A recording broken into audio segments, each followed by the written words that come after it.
Yan, kon masih pinter, kon gak belajar matematika, kamu gak akan jadi orang. Saya jawab di hati saya kecil. Iya. Saya nanti sekolah SMA IPS, nggak ada matematika.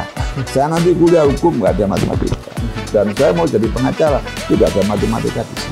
Ya, itu kesempatan itu kan terjadi dari usaha yang kita keras, ada kesempatan jadi gitu. Tapi kalau kita nggak punya usaha yang keras, meskipun ada kesempatan, kita nggak akan bisa maju.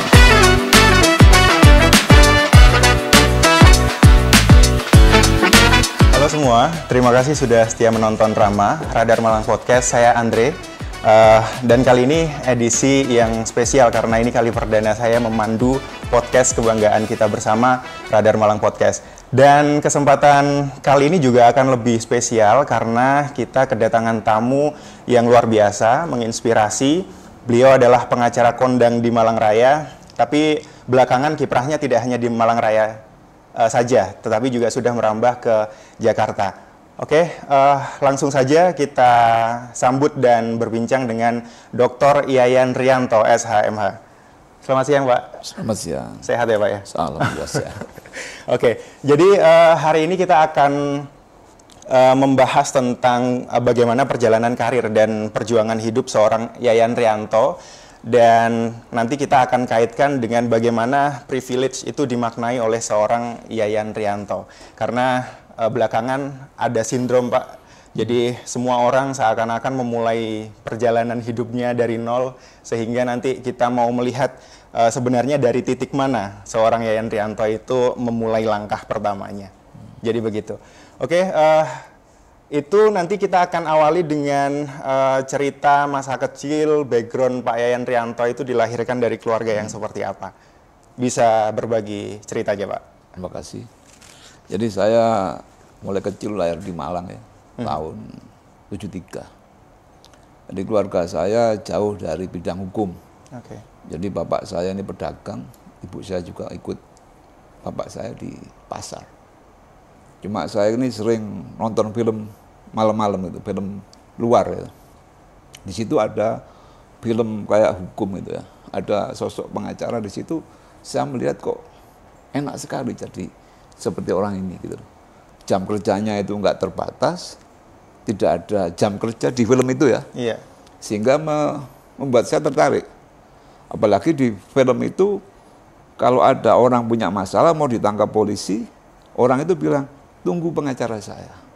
Dan polisi nunggu pengacara. Di situ profesi ini menarik. Terus kedua, kalau ada orang ditangkap polisi, terus pengacaranya datang, bawa uang jaminan, bisa dibawa pulang si klien tadi yang bermasalah. Jadi menurut saya itu menarik sekali. Dan ujungnya secara profesi hidup mereka, secara ekonomi baik gitu. Itu buat saya yang hanya anaknya pedagang pasar itu ya menarik buat saya. Karena kerja seperti itu bisa menghasilkan secara ekonomi yang baik. Apalagi film di situ yang menarik buat saya bahwa kantor pengacara itu sepi. Cuma ada sekretaris satu, resepsionis di depan itu, dan tagihannya banyak sekali, bil yang nggak dibayar itu.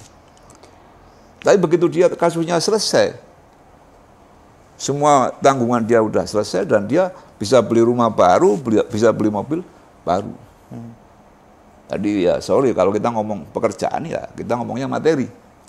Ya toh, kalau kita ngomong ke agama ya kita ngomong berbagi. Tapi kalau sudah pekerjaan, kok menarik sekali perusahaan ini. Jadi yang tagihannya banyak di meja resepsionis itu nggak bisa dibayar. Begitu pekerjaannya selesai, dia bisa beli mobil baru, beli rumah baru, dan itu sampai hari ini saya ingat film itu. Cuma judulnya saya sudah lupa. Berarti profesi ini berangkat dari mimpi melalui film itu ya, Pak ya? Itu SMP kalau saya. SMP, oke. Kalau dari background orang tua tadi seorang pedagang begitu, memaknai privilege itu seperti apa, Pak? Jadi kalau saya ini, ya tetaplah kita bawa usaha kita yang semangat itu yang harus utama. Soal nanti ada dukungan dari si A, si B itu, ya itu kesempatan itu kan terjadi dari usaha yang kita keras, ada kesempatan jadi gitu. Tapi kalau kita tidak punya usaha yang keras, meskipun ada kesempatan, kita nggak akan bisa masuk di situ. Kesempatan bertemu dengan kesiapan, Pak? Iya. Jadi kalau kita nggak siap, kesempatan lewat ya sudah. Nanti kayaknya orang banyak pengacara yang bilang, saya mau cari perkara kakap, saya mau cari perkara besar. Tapi dia nggak bisa mendefinisikan perkara yang besar itu seperti apa. Perkara yang kakap itu seperti apa. Kenapa? Karena dia meminim ilmu. Dia tidak bisa memantaskan ilmu supaya dapat yang kakap ini. Ya, tuh. Contoh, kita sekolah sarjana hukum itu syarat menjadi advokat itu sarjana hukum. Syarat minimal. Berarti kalau kita supaya jadi pantas apa ya minimal ya jangan S1. Karena S1 itu syarat minimal. Berarti ada apa? Ada S2, ada S3. Kebetulan saya S3. Kenapa? Ya kita harus memantaskan. Kenapa? Seorang hakim itu punya pendidikan di lingkungan mereka. Sehingga dia pantas disebut hakim. Ketika dia daftar S1, begitu dia masuk hakim, disekolahkan. Polisi juga begitu. Polisi ada pangkat pada brigadir sampai jenderal. Lah kalau pengacara, sorry, kalau kita tidak memantaskan ilmu kita, ya kita dihargai, dinilai cuma sebatas S1 itu. Kalau di Malang misalnya, Kapolresnya kombes, ya kita pendidikannya harus melebihi kombes itu, kan gitu. Kalau kita di bawah itu ya ketemunya brigadir-brigadir atau penyidik di bawah itu. Ya kita harus supaya pantas, ya kita harus memantaskan diri. Sehingga apa? Ketemu yang perkara yang kakap, perkara yang besar itu kita punya kesempatan. Misalnya kita punya relasi dikenalkan. Teman saya punya masalah Pak ya. Bapak bisa nangani enggak? Itu. Tapi orang yang nanya ini kan sudah profil kita. Pak Yan ini apa gelarnya? Pengalamannya berapa tahun jadi pengacara. Kalau misalnya saya tidak punya gelar doktor, saya tidak punya pengalaman beracara, saya ke Jakarta pun juga tidak akan nemui kesempatan yang sama. Karena saya ke Jakarta sudah 25 tahun jadi pengacara dan saya sudah doktor. Jadi begitu saya ke sana, ya kesempatan itu ada. Kesempatan lewat, kita siap, Bang, itu ya masuk. Tapi kalau kita ada kesempatan kita nggak siap ya nggak bisa. Oke. 25 tahun menjadi pengacara, Pak. Kasus pertama kali dulu yang ditangani apa, Pak? Saya pertama kali nangani itu tetangga saya sendiri ya, di Jalan Merganori. Jadi ada orang suami istri naik sepeda ditabrak bis apa kita nggak perlu sebut ya bis itu. Akhirnya patah 2 orang suami istri ini. Dan tidak diganti rugi sama dari perusahaan bis ini. Akhirnya tetangga saya ini tahu bahwa saya jadi pengacara, didatangi. Dan kita nggak mikir uang, ya, karena penting kita bisa berkarya lah, bisa membantu orang. Ya akhirnya orang itu, ya setelah melalui pengadilan ya, kita melalui sidang, akhirnya perusahaan tadi mau membayar kerugian dari orang ini, meskipun tidak semua. Karena kaki gilang itu kan ya nggak ada harganya.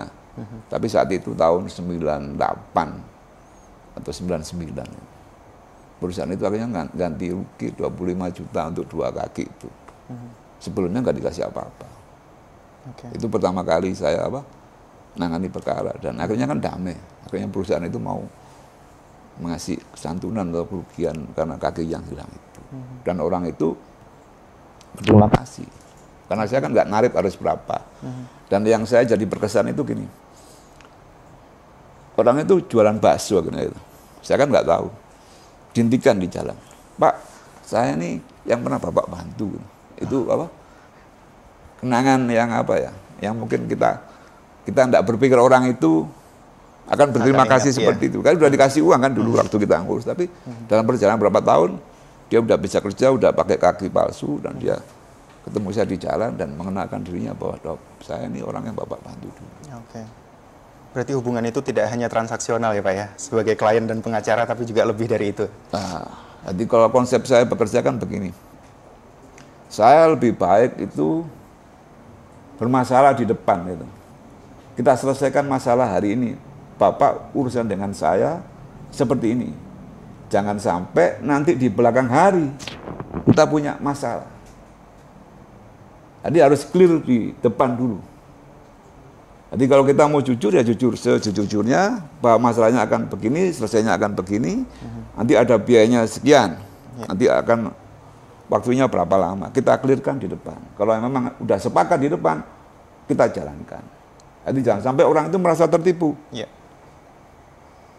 Yang penting tekan kuasa, biayanya tidak dijelaskan di depan, ternyata di depan murah, di belakangnya lebih banyak lagi. Nah ini yang cara-cara yang sebenarnya kita perlu evaluasi, bahwa harus clear di depan. Kalau nggak clear di depan, susah. Apa yang jenengan sampaikan tadi kan kira-kira setiap profesi itu kan ada pengrecoknya, Pak. Jadi cara-cara yang tidak seharusnya dilakukan begitu. Nah, kalau jenengan melihat bagaimana perkembangan profesi jenengan sebagai pengacara itu seperti apa selama ini? Berarti pasti kan ada orang-orang yang pengen cepat dengan menghalalkan segala cara. Ada yang proses. Jadi saya ini termasuk orang yang proses. Jadi hari ini, Desember nanti itu saya 98 berarti hampir 27 tahun jadi pengacara. Kalau 27 tahun, kalau kita ngomong cuma cari duit, harusnya sudah kaya. Gitu. Harusnya sudah kaya. Tapi karena kita bekerja terlalu lama banyak di Malang, saya banyak di Malang. Ya di Malang itu rata-rata kita ini banyak unsur tolong-menolong. Jadi ditarik biaya tinggi itu masih susah. Makanya saya mencetuskan berpikir untuk hijrah ke Jakarta itu ya karena untuk itu. Jadi kolam ini sudah terlalu penuh dan kita tidak bisa naik ke level yang lebih tinggi. Karena apa? Nilai perkaranya kecil. Jadi kalau bagian saya, honor saya di Jakarta, sama nilai perkara di Malang itu mungkin banyak honor saya di Jakarta yang diperjanjikan ya. Jadi misalnya perkara itu 50 miliar, misal 50 miliar. Kita dikasih operasional sama dikasih sukses fee. Misal sukses fee-nya 90%, kalau perkara itu selesai. Kalau operasionalnya 2 miliar misalnya. Nah, angka 2 miliar ini di Malang itu objek perkaranya. Itu kalau di sana itu bisa buat operasionalnya. Kenapa di sana lebih tinggi? Karena nilai objek di sana, objek perkara itu lebih tinggi. Kayak tanah per meter di tanah-tanah yang kelas bisa 100 juta, bisa 50 juta, bisa 60 juta per meter. Kalau di sini kan ya 25 juta itu udah kelas apa? Yang tengah kota lah. Selebihnya ya di bawah itu. Berarti mengawali karir menjadi pengacara 98, kemudian 98. Saat itu sudah membayangkan Pak untuk bisa mendirikan kantor pengacara sendiri di Jakarta? Atau rencana itu baru muncul setelah berapa lama? Saya dulu tidak berpikir akan buka kantor di Jakarta. Jadi saya berpikir buka kantor di Surabaya. Dan udah pernah saya coba itu, saya sewa gedung, mau sewa ruang, udah saya DP, ternyata nggak jadi di Surabaya. Tapi saya akhirnya ambil yang di Jakarta. Itu tahun 2017-18 ya. Berarti lama. Jadi saya buka kantor di Malang pun ya termasuk lama. Saya praktek di jalan itu 15 tahun. Saya baru buka kantor di Malang. Jadi umur 40 mau 39 mau 40 saya baru buka kantor di Malang. Jadi saya praktek 15 tahun dulu baru buka kantor. Tapi setelah buka kantor ya karena saya udah pengalaman lama di lapangan ya startnya lebih cepat. Begitu kita cepat orang-orang bilang kok enak masuk cepat. Tapi 15 tahun di jalan itu nggak dihitung. Gitu. Iya. Itu kan modal yang luar biasa, susah. Di saat itu 98 itu kita kalau ngasih kartu nama, ya ketemu orang kita kasih kartu nama. Sampai teman saya bilang, aku sudah punya kartu nama, aku sudah punya 3 gitu. Karena saya punya planning. Setiap hari saya harus ketemu orang minimal 5, tak kasih kartu nama. Beda dengan sekarang, kita foto, posting, sudah bisa 1000 yang lihat. Ya. Kalau dulu kan enggak, kita harus nemu orang. Makanya gaya pengacara yang lama seperti saya ini, kakinya lebih kuat gitu. Karena sudah biasa keliling gitu. Kalau yang muda-muda ya sekarang suka ngopi, santai, posting, foto, ya, bisa dilakukan. Tapi kalau kita dulu nemui satu-satu, mengenalkan diri kita siapa, ya ke orang-orang yang kemungkinan bisa ada ngasih pekerjaan untuk kita. Itu susahnya yang nggak dialami pengacara-pengacara muda sekarang. Karena media sosial kan luar biasa. Luar biasa.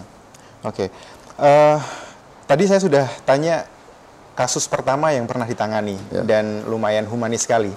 Kemudian kalau dari perjalanan mulai 98 sampai 2024 sekarang, Pak, yang paling mengesankan untuk Pak Yayan Rianto secara pribadi, kasus apa yang pernah ditangani? Tadi yang mengesankan saya sebagai orang Malang yang hijrah ke Jakarta. Saya bisa nangani anaknya Letnan Jenderal Kemal Idris. Itu mantan Pak Kostrat zaman Pak Harto. Dan itu kan kalangan elit mereka ini. Rumahnya di Pondok Indah. Tapi seorang Yayan ini ternyata bisa pegang itu.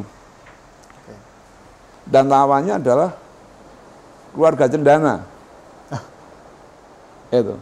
Dan alhamdulillah saya di Pengadilan Negeri Jakarta Selatan dikabulkan semua gugatan kita. Di Pengadilan Tinggi Jakarta juga dikuatkan putusan itu. Sekarang lagi proses kasasi. Jadi mereka itu karena tidak terima dengan putusan Pengadilan Tinggi DKI Jakarta, mereka kasasi. Jadi saya ini yang orang Malang, merantau ke Jakarta, bisa nangani anaknya Pangkostrat, lawannya grupnya, keluarganya Cendana. Bahkan orang Jakarta sendiri heran, loh kok bisa Yayan ini pegang anaknya Pangkostrat, Kemal Idris yang itu. Yaitu kuasanya yang maha kuasa. Jadi kalau saya bekerja itu kadang tidak realistis. Yakin aja bahwa kita berusaha, kita enggak wajib berhasil gitu. Yang penting usaha dulu. Nanti kalau kita berusaha benar, Tuhan pasti ngasih jalan. Di pikiran saya seperti itu. Makanya banyak orang, loh kamu kok nekat buka kantor di Jakarta? Enggak nekat. Saya punya keyakinan kalau kita punya kemampuan dan kita bisa itu, ya pasti ada jalan untuk kita. Tapi tunjukkan dulu usahanya manusia ini seperti apa. Oke, berarti 7 tahun buka kantor di Jakarta dan itu sekaligus jadi kasus yang paling mengesankan buat Pak Yayan Rianto ya? Menarik buat saya. Menarik. Gitu. Karena itu kan kelas atas. Rumahnya di Pondok Indah. Luasnya 1000 meter lebih. Kalau yang ada tanah-tanah yang besar ya, cuma kan tidak terlalu menarik karena bukan punya orang-orang yang bisa yang bisa dijual perkara. Nanti punya orang biasa, mungkin tanahnya besar di pinggir jalan, 1 hektar itu pernah kita tangani. Masih, tapi nggak menarik gitu. Kalau yang Pondok Indah, terus anaknya Pangkostrat, Kemal Idris, gitu, itu kan orang besar. Loh kita yang bukan siapa-siapa, terus bisa dapat perkara itu. Itu kan Tuhan, ya Tuhan ngasih untuk kita, gitu. Karena usahanya sudah mungkin kamu sudah layak dikasih kan. Dan harapan saya kasasinya ditolak mereka. Kalau secara hukum ya harus ditolak. Karena nggak benar semua perbuatan mereka ini. Gitu. Pak, dari perjalanan karir sebagai pengacara dan beberapa kasus besar yang pernah ditangani, apa dorongan terbesar begitu? Apa motivasi yang pernah diberikan orang tua begitu untuk bisa menjalani hidup dan akhirnya memutuskan berprofesi sebagai pengacara ini sebagai jalan yang tepat begitu? Jadi kalau orang tua saya kan dia pedagang, tiap hari kan pegang duit, tiap hari pegang duit. Kalau pengacara kan tidak. Jadi bapak saya ini pernah ngomong ke saya, ini masih ingat saya. Bahasa Jawa kan. Le, awakmu iki gak golek panggawean liya wae ta. Wong kerjaanmu Senin Kemis. Itu. Iya. Itu cukup membuat saya bahwa itu tantangan buat saya, bahwa bapak saya ini tidak paham, jadi akan saya pahamkan. Saya jelaskan begini, Pak, memang pengacara di awal itu memang berat, tapi saya lihat senior-senior saya, itu yang kerjanya benar, meskipun tidak pinter, ya, kerjanya benar, hidupnya baik kok, dan secara ekonomi juga lebih gitu loh. Apalagi kalau kita ngaku pinter dan kita bisa bekerja lebih dari mereka, pasti akan lebih baik. Dan saya buktikan itu. Jadi ketika saya sudah mulai bisa beli rumah, beli kendaraan, ya dia akhirnya, oh ya memang sudah niatnya seperti itu. Oke. Berapa bersaudara, Pak? Saya 3. 3. Jadi ada kak perempuan saya tengah, ada adik saya. Pendidikan orang tua bagaimana dorongannya saat itu?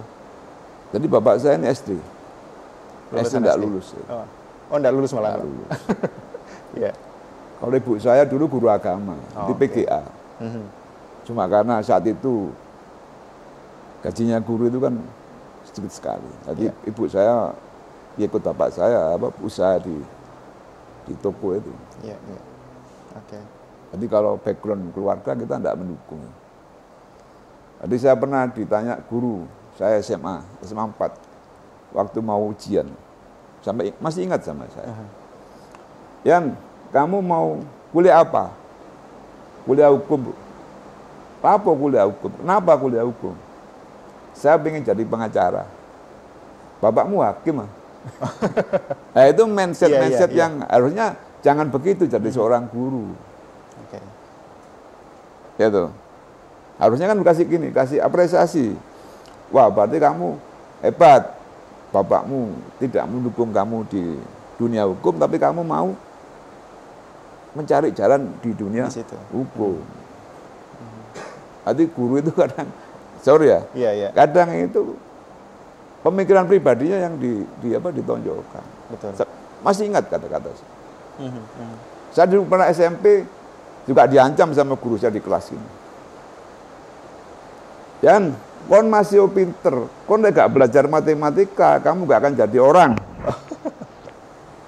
Saya jawab di hati saya kecil. Saya nanti sekolah SMA IPS, gak ada matematika. Saya nanti kuliah hukum, gak ada matematika. Dan saya mau jadi pengacara, tidak ada matematika di situ. Ya tuh. Kenapa? Ya karena kemampuan orang itu berbeda. Jadi guru itu tidak boleh kamu itu harus gitu ya? Ini harus itu. Kamu keahlianmu senangmu di mana? Yaitu tingkatkan. Kamu bisa jadi orang dengan keahlianmu itu gitu. Dan pas reuni dia ketemu saya kan, tak antar pulang. Ya nggak sebut namanya lah. Saya reuni itu bawa Fortuner VRZ yang baru ya, masih bau mobil baru ya. Mobilmu apa ya? Ya guru saya. Ya. Mesti kamu yang nyumbang reuni paling banyak ya. Berarti kan salah. Iya. Omongnya guru. Jadi guru ini kadang ya ada yang bagus, ada juga yang kadang karena pribadi itu. Betul. Kalau orang mentalnya kuat jatuh. Tapi saya enggak seperti itu. Saya sudah punya keyakinan bahwa sejak SMP itu saya mau jadi pengacara. Oke. Berarti kalau saya melihat tontonan film itu yang menghadirkan figur pengacara itu luar biasa dampaknya ke Pak Yayan. Tapi kalau di real life, Pak, itu ada tokoh nggak yang menjadi panutan begitu? Sebagai seorang pengacara yang ideal itu harus seperti siapa gitu? Jadi kalau pengacara itu ada 2 orang yang menginspirasi. Jadi pertama itu Dr. Luhut Pangaribuan. Itu ketua umum Peradi kita. Di Jakarta dia. Dia ini enggak pernah marah dan enggak pernah teriak-teriak. Omongnya santun, dia ahli pidana. Kan orang banyak pengacara ini harus keras, harus begini, harus berani. Dia tidak seperti itu. Tapi ya dia terkenal dan termasuk pengacara 10 pengacara ya, terkaya di Indonesia dan orang hebat. Cuma dia nggak banyak ngomong, dia diam. Tapi kalau sudah menjelaskan sesuatu dia ngomongnya banyak. Ya yang kedua saya ya tentu Hotman Paris. Ya, kenapa saya bilang Hotman Paris? Kenapa Hotman Paris itu mudah. Dia nggak ngomong bertele-tele, dia nggak akan ngomong hukumnya begini-begini, enggak. Dia ngomong orang supaya paham aja. Jadi orang yang merasa pinter bilang, oh, dia nggak pinter. Oh, okay. Tapi justru orang itu pinter. Kenapa? Branding. Gitu. Dia tiap pagi posting video, meskipun dia udah terkenal, posting video, posting apa, dan dia nggak malu, ngomong itu. Tapi banyak yang profesi ini masih malu posting videonya, masih malu posting. Loh kita ini kan jualan. Ya, kalau kamu nggak mengenalkan ke orang, ya nggak ada yang tahu. Ya. Kalau sebagai figur yang sudah melewati beberapa generasi perkembangan zaman sampai sekarang era teknologi yang semakin masif, ya. Pak, adaptasinya setiap era itu seperti apa? Kalau menurut Pak Yayan yang paling penting itu apa?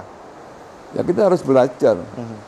Itu kita ini ngikuti teknologi itu apa tidak? Kalau kita nggak ngikuti teknologi itu ya kita nggak dikenal siapa-siapa. Saya TikTok main, IG main, WA story itu saya pasti buat tiap hari. Okay. Orang ngomong, Yayan tuh pamer-pamer gitu, kita kerjanya jualan kok. Kalau kamu lihat terus ya ngapain kan tuh? Itu kan storyku. Orang bisa lihat, bisa tidak. Tapi saya pilih, saya posting story itu supaya apa? Ada teman-teman kita yang di kontak HP itu selalu ingat, kalau ada perkara berarti Yayan. Yang gitu tuh. Nah, itu jualan. Bagian dari branding juga, Pak ya. Bagian. Yang dulu kita harus datang nemui orang-orang. Sehari minimal 5 kali. Sekarang cukup kita buat status di story WA. Sudah dilihat berapa ratus orang. Di IG berapa orang gitu. Ya kita harus adaptasi dengan itu. Sekilas kan perkembangan teknologi ini memudahkan untuk pekerjaan apapun kita, Pak. Tapi apa kunci yang tidak bisa dihilangkan untuk mencapai tujuan tertentu? Ya kerja keras. Kerja keras. Kita boleh posting, kita boleh upload macam-macam. Ya. Tapi sesuai nggak videomu itu dengan kenyataanmu? Gitu. Yang gitu tuh. Kalau kita mau sesuai, ya kita harus memantaskan diri bahwa video itu, kalau kamu ketemu orang yang akan lebih hebat daripada video itu. Kadang orang cuma difoto bagus, begitu ketemu orangnya nggak bisa ngomong. Itu kan nggak boleh. Ya pengacara itu kan harus punya ilmu, baru bisa ngomong. Jangan ngomong dulu tapi nggak punya ilmu. Ilmu dulu baru bisa ngomong. Karena kita harus bertanggung jawab dengan omongan kita ini. Kalau kita dasarnya ilmu, ya dibolak-balik model apa kita pasti benar. Karena ada dasar ilmu. Kalau yang hanya sekedar ngomong, susah. Sekarang sudah punya 2 kantor di Malang dan di Jakarta. Mobilitasnya seperti apa, Pak? Pembagian waktunya untuk mengelola 2 kantor ini? Jadi saya biasanya kalau nggak ada jadwal, saya Senin udah di Jakarta, sampai Kamis malam saya pulang. Jumat, Sabtu saya di kantor Malang. Tapi anak-anak kan masih ada tim saya di Malang. Jadi kita ya kerjasama lah bagi tim. Nanti mereka ya harus mengikuti progres yang sudah jalan supaya jalan semua, kantor Jakarta jalan, kantor Malang jalan. Dulu kan saya berpikir kantor Malangnya akan saya tutup, tapi ya teman-teman banyak bilang jangan. Ya akhirnya tetap saya buka meskipun saya kecilkan. Energinya saya banyak ke sana. Oke, Pak, kalau tadi kita kaitkan dengan tema besar kita tentang privilege itu. Tadi kan saya mendengar cerita mulai dari kecil, kemudian sampai punya mimpi sebagai pengacara, sampai akhirnya sekarang ya jadi salah satu pengacara yang top lah di Malang begitu. Itu berarti memaknai perjalanan hidup, kemudian pencapaian sekarang yang dikaitkan dengan privilege itu seperti apa, Pak? Dan semangatnya untuk teman-teman yang tidak punya privilege apapun gitu ya, yang harus benar-benar memulai dari nol di tengah badai semua orang bilang ini memulainya dari nol gitu. Padahal ya banyak lah apa namanya support dari banyak hal. Jadi memang kalau kita di daerah ini ya banyak memulai dari tidak punya apa-apa gitu. Saya pun juga nggak punya apa-apa. Kantor saya pertama itu 2 meter 1/4 kali 10 di Jalan Haji Masari, Talun. Itu. Kenapa? Karena uang saya cukupnya itu. Jadi lebarnya 2,5 meter, ke sana 10. Ya cuma berapa ya? Cuma ini sampai itu tuh ya, nggak sampai. Tapi Kak, apa? Saya malu, saat itu saya malu. Tapi saya punya keyakinan, kamu tidak boleh malu. Kamu mampunya ini ya sudah akui, kamu punya ini. Saya jalan. 2 tahun ada yang agak lebih besar, pindah agak lebih besar. Kan sudah punya kemampuan. Akhirnya pindah ke Jalan Kawi itu. Saya 6 tahun di situ, akhirnya bisa pindah ke Jakarta, juga saya buka kantor yang di Orto. Jadi kalau saya di sini terus, ya akan begini terus. Jadi kalau di daerah itu memang berat. Kenapa berat? Image orang beda dengan di Jakarta. Kalau di Jakarta itu orang sudah paham kalau ke kantor pengacara mereka sudah siap bayar gitu. Yeah. Kalau di sini ya intinya tolong menolong. Kalau enggak, saya ini korban, masa harus bayar. Lah kita ini gimana? Ya memang ada kita perkara-perkara yang kita bantu yang memang tidak ada biaya, kita bantu murni nggak ada biayanya. Tapi kalau semua kita bantu seperti itu ya berat juga gitu. Jadi kalau memang berpikir bahwa semua punya privilege ya yang penting semangat gitu. Yang penting semangat. Ya tuh semangat dan usaha keras dan punya visi, punya mimpi gitu. Kamu mau mimpi jadi apa gitu. Kalau kita kerja nggak punya mimpi, nggak punya keinginan, ya pasti pelet aja gitu. Tapi kalau kita punya mimpi, ya pasti kita menuju ke sana. Kalaupun belum tercapai, tracknya udah benar. Yang gitu, tracknya udah benar. Nah kalau di bidang pengacara ini, selain kerja keras, ya kejujuran. Itu penting. Karena trust itu dimulai dari kejujuran. Kita mampu nggak nangani perkara ini? Kalau kita nggak mampu nangani perkara ini, ya jangan diambil. Karena pasti akan jadi masalah. Tapi kalau nggak mampu apa? Ya kita ambil tim yang lain, kita ambil timnya untuk bisa mampu ini. Jangan uangnya diambil terus nggak dikerjakan karena nggak mampu, jangan. Tapi kalau kita pasti mampu dulu, kita bisa, kita kerjakan. Kalau kita nggak bisa, apalagi nggak ada hukumnya, nggak ada aturannya, ya kita nggak bisa. Pasti kita bilangin, Pak, Bu ini nggak bisa. Dan itu sering dilakukan, Pak? Proses seleksi kasus yang akan ditangani? Makanya saya di depan tadi bilang, saya sama calon klien itu harus clear di depan. Saya enggak mau orang ini baik, setelah sekian bulan ketemu saya berperkara ini, nanti jadi musuh. Bayangkan satu klien, satu musuh. Kita banyak perkara nggak bisa tidur. Ya tuh. Kalau bisa jadi saudara. Karena mereka udah di depan clear dan mereka nyaman dengan kita, kan jadi saudara. Dulu saya ada klien itu yang mulai 2013 sampai hari ini masih pakai saya. Berarti berapa tahun? 2013, 11 tahun. Itu banyak yang begitu yang lama. Jadi ada perkara masih ngubungi saya. Kenapa ya? Ada kepercayaan, ada rasa nyaman. Ya, cuma kadang-kadang kita ya sering mengalah. Gitu. Masih mengalah itu. Bisa harus dibayar sekian, dia mampunya bayar sekian, ya nggak apa-apa. Iya. Gitu. Saya lebih banyak begitu. Jadi saya ini berusaha bekerja itu nyaman. Saya bekerja itu enggak punya musuh. Jadi kalau kita enggak deal sama orang, sama klien, satu perkara, satu klien, satu lawan. Semakin banyak klien, lawannya semakin banyak. Enggak bisa tidur.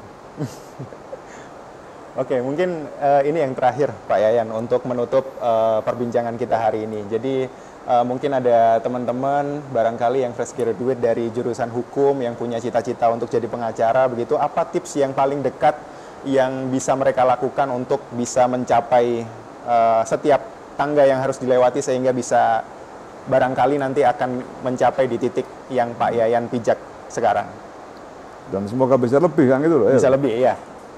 Jadi pertama itu harus yakin dulu bahwa kamu ini, orang ini mau jadi apa gitu.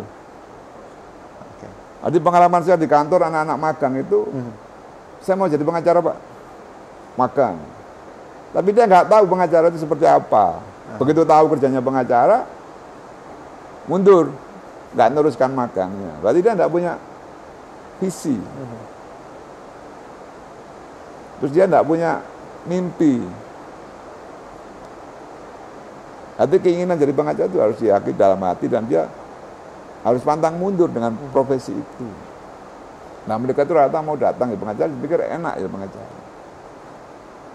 Yang di TV kan banyak Om Paris yang terkenal itu lah. Mereka mencapai saat itu sudah luar biasa waktu yang dijalani. Dan mereka baru datang lulus dari kampus, masuk mau ke kantor pengacara, mau belajar jadi pengacara, tapi nggak punya visi. Pengacara itu seperti apa? Pengacara itu ya seperti kayak pengusaha. Mereka taunya pengacara itu dampingi di pengadilan, dampingi di polisi, dampingi di penyidikan di KPK. Itu adalah bagian terkecil dari pengacara. Karena ada proses panjang mulai dari bagaimana membangun. Bukan. Ini yang nggak dipahami. Itu banyak nggak dipahami sama dosen atau guru-guru itu atau pendidik pemateri. Bahwa sehari-hari pengacara itu tidak di penyidikan di polisi, tidak di pengadilan, tapi di mana di kantornya. Waktu mereka mungkin 90% banyak di kantor. Tapi mereka suruh diem di kantor kan nggak mau. Maunya keluar. Loh, kalau kamu nggak kuat di kantor, kamu nggak bisa berpikir membuat surat, membuat dokumentasi, membuat apa, kan di kantor. Kalau ke polisi itu sudah, kamu sudah dapat klien, sudah kamu dampingi. Kalau di pengadilan kamu sudah dapat klien, kamu dampingi. Tapi bagaimana belum dapat klien ini supaya bisa dapat klien? Kan harus belajar apa? Ilmu marketing. Jualan. Iya tuh, semua jualan. Ini nggak dipaham. Makanya banyak pengacara. Aku nggak punya perkara. Kamu nggak mau jualan. Yang kamu lihat di penyidikan di polisi, di pengadilan. Tapi sehari-hari gimana? Ya kita harus belajar lagi ilmu hukum. Jadi ada orang datang konsultasi, kita bisa jawab. Dengan apa? Dengan meyakinkan perkara dia akan selesai. Itu yang tidak pernah dibahas. Bagaimana mendatangkan klien ke kantor kita? Kan gitu lah. Kita mau ke kantor polisi ngapain? Kalau kita tidak punya klien. Kita ke pengadilan ngapain? Kalau kita tidak punya klien. Jadi mendatangkan klien itu yang penting. Nah itu yang susah mereka belajar gitu. Pikirnya ya, oh itu enaknya yang kelihatan, tapi nggak kelihatan. Karena memang kecenderungan generasi sekarang kan sukanya yang instan, Pak. Jadi proses yang panjang itu selalu tidak tampak di mereka gitu. Sehingga segala tokoh yang sukses di masa sekarang itu ya dalam bayangannya akan bisa dengan waktu singkat mencapai itu gitu. Nggak mungkin. Gitu. Ya, karena keahlian itu dimulai dengan proses. Proses supaya jadi ahli. Nggak ahli, jadi ahli. sebelum terkenal menjadi terkenal. Itu ada upaya yang luar biasa. Kita harus apa? Nutup malu. Gitu. Saya dulu waktu awal buka kantor, saya berangkat jam 7, pulang jam 9 malam.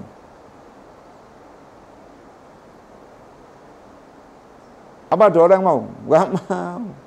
Lalu saya pun di kantor mesti malam, pulangnya terakhir sendiri. Tapi yang dilihat orang pas datang ke pengadilan, pas datang ke sini. Tapi sehari-hari di kantor ngapain? Kita menghubungi orang, telepon itu, supaya orang itu bisa ketemu sama kita, supaya bisa. Itu yang mereka tidak paham. Bagaimana mendapatkan klien? Bagaimana orang bisa percaya sama kita? Dan klien itu nyari pengacara, bukan pengacara nyari klien. Berarti kita harus punya apa? Punya nama baik. Ya gitu. Berarti kita punya apa? Punya jejaring. Nah, itu kita buat jejaring itu. Caranya apa? Media sosial udah dengan mudah kita buat sesuatu, video, posting foto. Tapi kita juga bertanggung jawab dengan video dan foto tadi. Bahwa kita bisa mempertanggungjawabkan video yang kita posting, foto yang kita posting, bahwa kita ini lebih baik daripada videonya. Oke, berarti kalau kita bisa simpulkan, Pak Yayan barangkali tidak terlalu ambil pusing ya dengan privilege, punya privilege atau enggak gitu, karena yang dipercaya oleh Pak Yayan adalah mimpi, kerja keras, dan tanggung jawab, integritas itu yang paling penting. Itu. Jadi ada closing statement Pak yang mau disampaikan barangkali? Jadi privilege itu kalah dengan kerja keras. Nanti kita ini diwajibkan Tuhan untuk berusaha. Sekeras apa usaha kita, nanti Tuhan memberi. Konsep kita bekerja adalah dengan keyakinan, dengan iman. Kalau kita bekerja tanpa iman, omong kosong. Karena ujungnya adalah Tuhan. Yang bisa menggerakkan pikiran manusia, kaki kita ini Tuhan. Jadi hidup kita harus kerja keras, dan karakter kita harus benar. Pasti terjadi. Usaha pasti berhasil. Karena Tuhan memberi apa yang kita upayakan. Kita harus dengan iman. Kalau tidak iman, susah. Terima kasih banyak. Teman-teman, semoga edisi kali ini membawa manfaat untuk kita dan bagaimana kita bisa lebih bijak menyikapi kondisi kita, ya, maupun ada privilege atau nggak ada privilege itu sebenarnya nggak masalah, karena yang paling penting adalah kerja keras, ya, mimpi kita, dan tanggung jawab ke depan. Terima kasih banyak. Semoga kita bisa ketemu di edisi podcast, ya, Radar Malang Podcast yang selanjutnya. Terima kasih banyak. Selamat siang.